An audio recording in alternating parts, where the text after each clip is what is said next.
Satisfactory has just released on Xbox Series X and PS5, and I had to revisit this incredible game. If you've never played this game before, you really have to. This game has 120,000 plus reviews on Steam. 97% of them are positive. That is absolutely... It's essentially a 10 out of 10 game. So the way the game works is you spawn into this alien world and then you have to make things out of raw materials. It's a classic kind of survival factory building game where you have to find stuff. Essentially, a lot of these games, though, in the past have been top-down. So the cool thing about this is that it's in first person. So you see there's raw materials there that are being shipped in along these large, huge, long tracks all the way into my factory. And now you're going to have to join me in finding out and remembering what on earth all of this is. This is how my brain works, apparently. This, to me, was efficient and it made sense. I don't understand. All I remember is you start with this hub thing, and in here is how you progress through the game. The goal, ultimately, is to complete all of these tiers. Each tier has milestones. You've got to build these things or deliver these materials and items to unlock these rewards, which then help you build the next thing. And so that's the kind of loop, and you keep moving forward like that. Now, I need tier 5 and 6 here and to unlock these milestones to build all this stuff. My next thing is to complete phase 2. In order to do that, I had to build this massive space elevator. And this was the last thing I did, and it took me a very long time to get this thing. I think this world has like something like 10 hours played on it or something like that. Essentially, you have to upload materials. You can see in the top right, it's actually pinned. So those things I need to do to get through this phase. I've got to deliver these things, and that's how I'm going to progress through phase 2. This will then unlock tiers 5 and 6. The world is very cool. There's all these animals around, and he's looking directly at me, this lad. He seems quite friendly. Some animals aren't friendly, but the world is actually very, very vast. You can scan for materials with this scanner. You can essentially find where things are and then build mining things on them or harvesters, whatever it might be, to get those raw materials and to deliver them back to your factory. I suppose you could do whatever you want. I don't know if the play is to just have one large factory. It made sense to me to just have all the items just going all the way back in towards the main base. Felt like it made sense. I don't know if there's other, you could maybe have a few smaller factories around, but then ship those goods onwards, if that makes sense. But I wanted everything to be in one place. But the world is so big.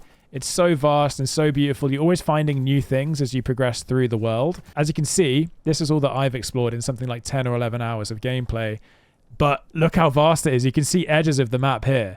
It's absolutely giant. So you can really go on some pretty epic quests on this game. I have been on some very nice voyages in my time. But yeah, just visuals look really great. There's been a lot of new content as well, I think, that's been added to the game since I last played. But I'm not entirely sure what that is. But I think there'll be other videos that obviously showcase all of that stuff. But my basic thing I wanted to tell you was, you have to play this game. It's so addictive. If you like this kind of game where it's all about making efficiencies, you can kind of hop in, hop out. It's multiplayer, it's single player, it's all of the above.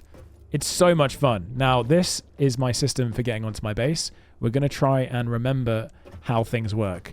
I know that all the raw materials come in from various deposits, and they come in from so far away, some of them, like miles and miles. You can't even see where that deposit is. It's so far away.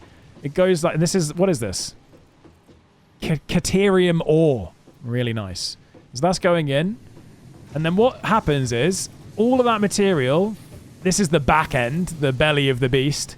It all goes in there to a huge sorting system, as you can see here. All of my stuff is heading in to things here, and that's the base floor of my factory. I kind of wanted everything to be in one place and neat. It might not look that neat right now. I had ambitions to make it very neat. Oh, but this is the belly of the beast down here. Now, eventually, I won't really need to be on this floor apart from just to access it. So I did build a pretty handy way to get to the top, which is this thing here. Now, this is quite a great way. I mean, is that not a great way to get to work? Just a huge lift. And that thing next to it there, that, it catches you so you don't take full damage. Just some large gloop there. Oh, God, I'm quite stuck in it. I'm going to drown in it, am I? Be a rather strong design flaw if I just drowned in jelly in my factory. You know, that wouldn't be ideal. Anyway, back to the roof. So, basically, you take raw materials, you turn them into something, and then you build another machine that turns whatever you've turned it into something else.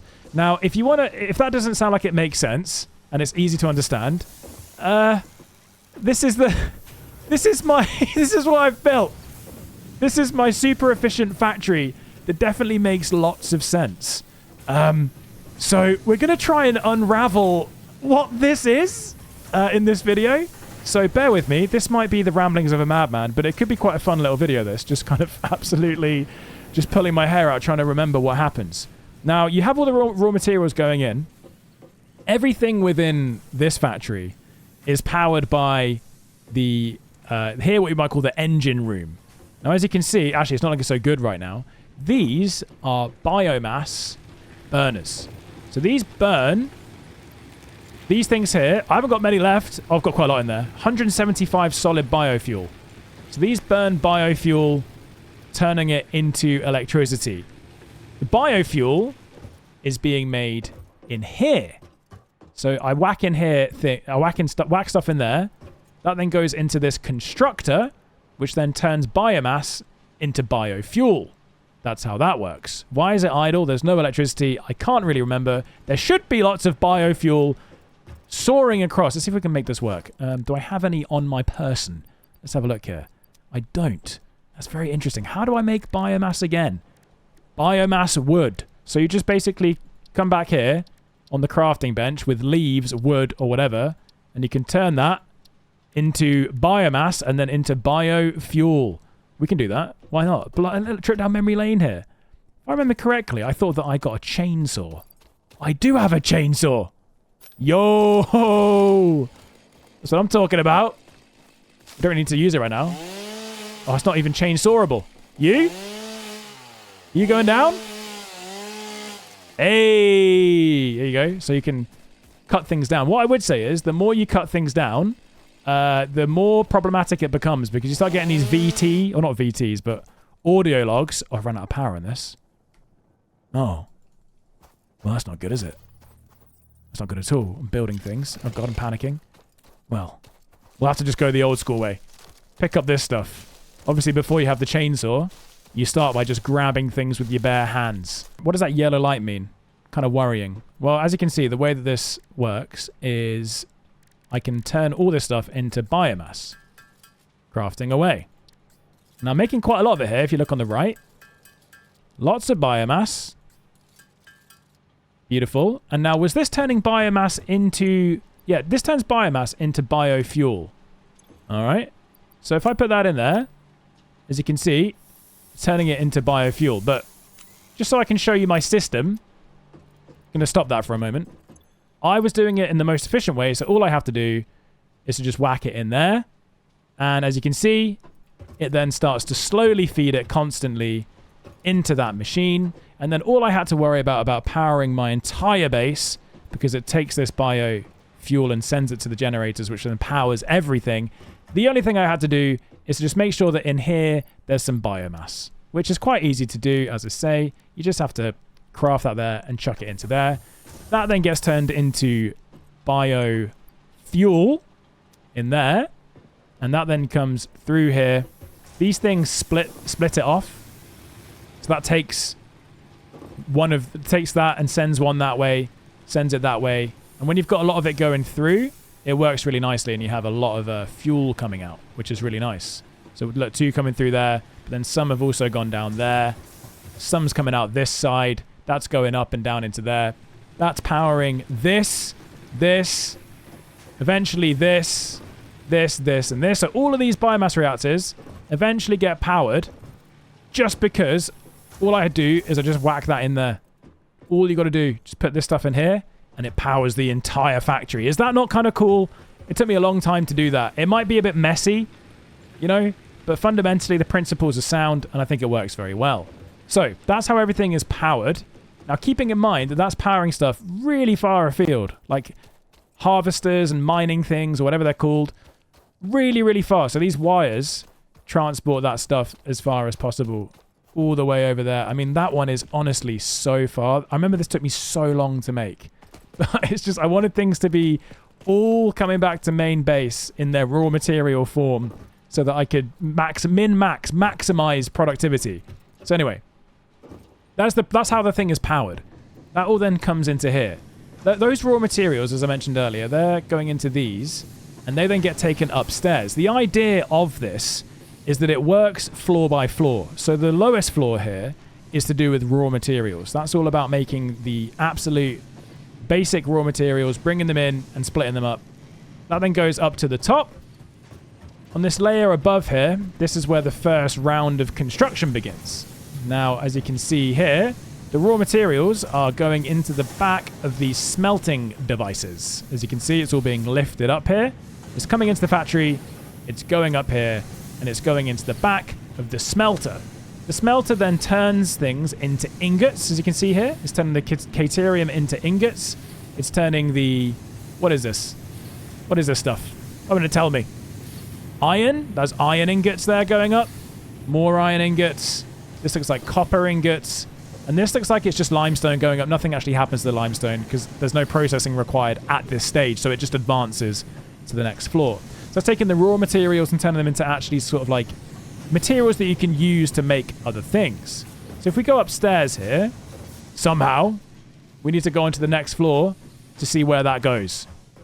Now, I do think I will eventually tidy this all up, but this is the way this works at the moment. It's one of my favorite games, by the way. Really enjoyed this game when I was playing this a lot when it first came out. And I'm so happy that it's released on console because I'm remembering how much fun I had on this game. So, there's the caterium ingots. They come up to this next floor. So the smelters send things to the constructors. So we're basically in a system of constantly refining materials and processing them into other things. And the game keeps progressing as such. So you keep making things, and then there's like another stage of unlocking that always seems to happen. And then you've got to make more and more machines, essentially. And the machines require, obviously, materials that you have to make, and then you can use those machines to make other materials. One of those classic sort of gameplay loops. Anyway, all of my materials, the caterium ingots, the concrete, you got the iron here, you got the copper there. That's all going into these machines. Now, these machines, they turn things into other things. Like, for example, this copper ingot is being turned into wire because that's used elsewhere to build other things. And then what's happening on this one? This will be going into iron plates. This one here is going into iron rods. This one here, limestone. This one here, quick wire. Although, hang on, is that making concrete? That's making concrete. So there you go. That's making all that stuff. Now, following the same trend, I need to build some sort of service area here because this is just not it. This is not efficient. This is not easy to understand. This is quite horrible to look at. But it is what it is. Now, those materials, of course, have been turned into other things. Those other things then come out the back. And as you can see, they make their way up to the next stage. They make their way up to these containers up here. Now, all the materials, look, they're going up. Some of them, and they're 2 stacked high on this floor. So concrete's going up there. Concrete comes out of here. You can see it being elevated. It goes onto a track. And it then goes into there. You can see one probably in a second just rounding the corner there. Quick wire going into that one. So it's double stacking to make this space efficiency at the top. So I haven't got to have loads of these all lined out. I want to go vertical as opposed to constantly sprawling side to side. It seems to me that it would be more efficient. This really is this video. Is this a good... Leave a comment if you're enjoying this. This is just... You're basically inside my head at this point, which is never a good place to be. This is just a constant system of efficiency making, and I thought that vertical is more efficient than horizontal. If that makes sense. Anyway, that's going into there. Over here, you've got the iron rods. The iron rods are required for 2 things upstairs. So they're split, it would seem. Oh, no, there's this... What's going on here? The iron rods go in there. Some of them get taken up to the next floor for further processing. And some of them go down here. Whoa. And then they go in here into a constructor where they're turned into screws. Yo, this is next level. Those iron rods again turn into screws. Those screws are then advancing to the next stage of production. Very exciting. What's happening to the copper in all this? I didn't see it. Copper ingots go in here. They get turned into wire. Oh, that's right. And they're just simply going up to the next stage for further processing and storage. Then over here, you've got iron ingots as well. They're making plates. We had that already. Good. And that's going upstairs, is it? Yes, that's just going upstairs quite simply. Oh, God. It's very efficient. Anyway, to the next stage. Now, the thing is, this might not have looked much before when you saw it, because obviously you didn't know about all that stuff that's happening down below. But now when you're here, Surely you can understand how calm this is. How lovely. How we've turned all of that chaos that's happening downstairs, which one day will be hidden behind closed doors as well, by the way. And you won't be able to see this stuff. All you'll see is this. You know, there'll be a few access hatches. But you've got all these... Look at it. Look at that wire. All these rods. Look at all this. Cable. Right, that's coming from the upper deck. Anyway, some materials come in here. This is my idea, is that on this floor, in this warehouse, we just have all of the things that we need. As you can see in the top right, we need... I don't know what that is there. We need whatever that is. Whatever that is. I think that's just a rotor, is it? Cable? Let's have a look. I've got some of them. So we need 500 cables. As you can see, we have thousands. It doesn't seem like we're actually in the process of making any of the things that we need to make. Which is probably because we need to build the things that make them. I wonder, we've got the assembler over here. I'm trying to remember what I was up to. Onto the last phase of production at the top here. All those materials, they come up to the top. This isn't making a lot of things. It seems like we've got some inefficiencies happening up here. And then in here we have screws, which are absolutely jam-packed, it would seem. And what do you need? You're not working. Oh, you need iron rods. Well, you have no iron rods going in. You are working, are you? Seems like you're working. It's just a bit slow on the plates, but essentially that is working. Yeah, then it's making reinforced plates. But you need rods. Iron rods. If I put those iron rods into this device up here, whoop, as you can see, it will now start to work. But I could automate it. In fact, I should automate it. Iron rods going in. It's now making rotors, of which we need 50. So that's working as intended. That goes in there, and then where do they go? That's going into, and it's currently being turned into smart plating, which we also need. We need some of this. We need 1,000 of those smart plugs. When those smart plugs are finished, where are they going? They're going in here. They come out here. There it is. Very valuable. So from all that raw material, all that processing, all that madness that you've seen below deck, this is the final good, the product that we need at the moment. We need some of this. That then goes in there, and it goes into where? Into here. And as you can see, we have 39, but we need 1,000. So we're looking for efficiencies. There's a lot of things you can do in this game to speed that up. There's overclocking things with these. Look, power shards. You make power shards, get this, with slugs. I'm not joking.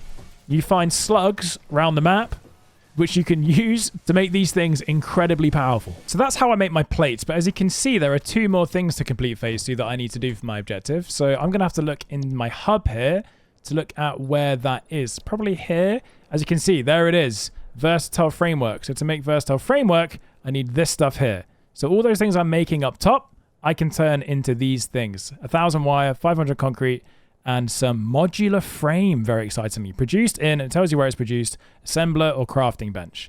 Now, to show you how this works, I'm going to build another assembler here. So I'm going to put this here. Oh, I've got the materials for it. We'll whack it, or other way around. This way. You can see the arrows show you which way stuff will go into the thing or out of it. We've got ourselves another assembler here. Of course, it needs power, so we're going to go ahead and link it up to this bad boy. Power line, and then onto that. Boom. There you go. So now, it should have power. Does it not? Why is it still red? Oh, because nothing's going in it. That's why. It needs reinforced iron plate and 12 iron rods per minute. Reinforced plates are coming out of here with reckless abandon. So we'll just grab a few. And what that would then do is you'd put that in here like this. Bang. And iron rods, which I have so many of, but they're not linked up, obviously, because I've just put it down. As you can see here, you see how inefficient it is to actually run around and do it like this. That's why I wanted to automate everything to then just run. So there you go. No power. One of your power grids is shut down. Oh, we've asked for too much. We've asked for too much here. Oh, God. Oh, no. Oh, the biomass is out, is it? We've asked for too much. Oh, no. What's happened there is the power demand has exceeded production. So we have blown a fuse. Very unfortunate. So we've got to find the power line in question, and we need to sort this out. Unfortunately, this is also powered, so I don't know if it's going to... Oh, it does work. Okay, good. Can I just do it anywhere? Can I click on this? Configure. On. Okay. It's just going to blow again, as I said, because the demand is outstripping the production. Now, the way that we can fix that, of course, you guessed it, another biosource energy production thing. There's obviously going to be way more efficient ways to make energy. As for now, all I have seemingly is the biomass burner. I think there's actually quite a cheeky way that we can do this, because I think on the back of the hub here, these are biomass burners, I think. Yeah, these are biomass burners. So I could, in theory, just put a power cable between that and that, could I? Oh, that's maxed out. Can I do it on that? Can I just go like this? Power cable. It's a bit cheeky. On that. Oh, I can. And then just put biomass in there. Now, on this biomass burner, I can split what it has here in half. Let me just take it out. Split. There you go. Put 63 in there. Okay, all good. And then we'll put 63 in here. And surely that's just more power to the grid, is it not? Whack that in there. 63 in there. Perfect. And now if I go on here, can I turn it on and will it run? Or does it need the other biomass burner as well? Turn it on. And it's up and running. There you go. This thing is not going to be sustainable, though, in the long run. If I was playing this fully, I would build another biomass burner. There's got to be better ways to make energy as well that you unlock further forward. That's going to just be completely irrelevant and redundant what I've done there, I'm pretty sure, as the game progresses. I haven't really looked into it too much, but that's my system. If you've played this game a lot, you're probably screaming at this going, what are you doing? Anyway, the good news is that assembler now will be running up the top. Whoop. There it is. Let's see if it's regurgitating anything. As you can see now that is all powered up and working appropriately, it is working and it's making the modular frame very excitingly. And that's something that needs to make the complex frame in the top right to continue to advance through the game. And that is the loop. You just keep making more and more complex things. As you saw there, things go wrong. Power, certain resources. Like, for example, I'm pretty sure I need more iron going into my factory right now to make more rods, because rods seemingly is something I never have enough of. But yeah, that's Satisfactory. Very exciting. Far more than Satisfactory, I'd say. And definitely deserving of the 97% approval rating. And if you have time on your hands and you want to just chill, this is a great little chill game to take your brain off things, because it's just one of those games where you can kind of like get into a flow state, make things more efficient, keep progressing, make things better, and it's just such a wonderful game. And if you haven't played it, I would really recommend giving it a go. I don't know how it runs on console since it launched, but certainly on PC, on Steam, this game is honestly a really, really good game, and the devs deserve a lot of credit for what they've done here. It's just really, really cool. I really love games that are to do with like automation. I've always played them like historically. I really love like City Skylines, so this is quite an interesting sort of first-person take on the kind of managing resources kind of game mode, if you like those sorts of things. But anyway, if you guys enjoyed this video, do leave a like, do leave a comment. Let me know what you think of the game if you pick it up. I thank you all very much for watching, and I'll see you all next time.